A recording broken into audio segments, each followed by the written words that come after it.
जब तक शुलियान शुलायन गिरफ्तार होकर जेल नहीं पहुंचा, तब तक झोली जूली को यह नहीं पता था कि उसके भाई की मौत कोई हादसा नहीं बल्कि एक हत्या थी। यह सच सामने आते ही वह पूरी तरह टूट गई। साल 1998 में डकैती की एक कोशिश नाकाम होने के बाद शुलियान ने फैसला किया था कि अब वह अपराध की दुनिया छोड़ देगा और अपनी पत्नी झोली के साथ एक नई जिंदगी शुरू करेगा। अब उसका अपना परिवार था। वह सोचता था कि उसे अपनी पत्नी और भविष्य में होने वाले बच्चों के लिए जीना चाहिए। झोली से शादी करने के लिए उसने बहुत कोशिशें की थीं, यहाँ तक कि अपनी कलाई काटकर उसे अपनी गर्लफ्रेंड बनने के लिए राजी किया था। बाद में दोनों ने शादी भी कर ली, लेकिन वह नशे की लत नहीं छोड़ सका। डकैती से मिले पैसों का आधा हिस्सा उसने घर खरीदने और शादी में खर्च कर दिया, जबकि बाकी जुए में हार गया। ऊपर से उस पर भारी कर्ज भी चढ़ गया। मजबूरी में उसने एक बार फिर अपराध का रास्ता चुन लिया।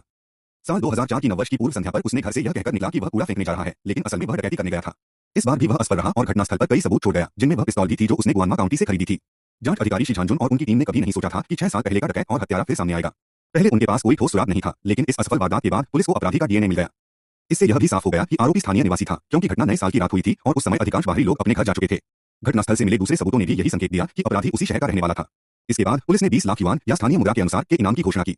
यह खबर अखबार में छपी तो झोली के भाई को उस रात की बात याद आई जब शुलियान कूड़ा फेंकने के बहाने बाहर गया था। उसने देखा था कि कूड़े के बैग पर एक अतिरिक्त परत चढ़ी हुई थी।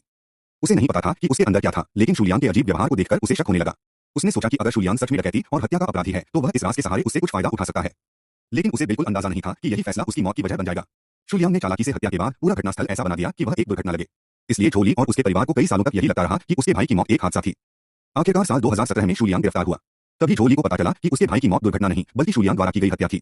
यह सच्चाई जानकर वह पूरी तरह टूट गई।